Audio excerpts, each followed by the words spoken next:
ఆయన చూపించిన తర్వాత నన్ను చూపించాను.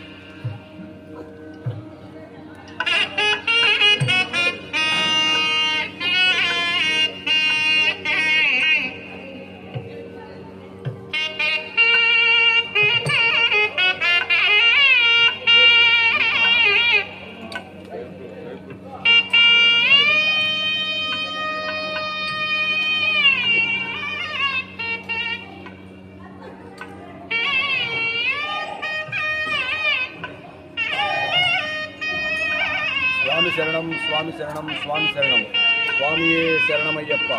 శబరిమల మహాపాదయాత్ర 17వ రోజు ప్రారంభంలో భాగంగా సూళ్లూరుపేటలోని చెంగాళమ్మ పరమేశ్వరి అమ్మవారి దేవస్థానం నుండి బయలుదేరిన ఈ మహాపాదయాత్ర కార్యక్రమము ఈరోజు కడ పరిసర ప్రాంతాలకు చేరుకొని ఈరోజు యాత్ర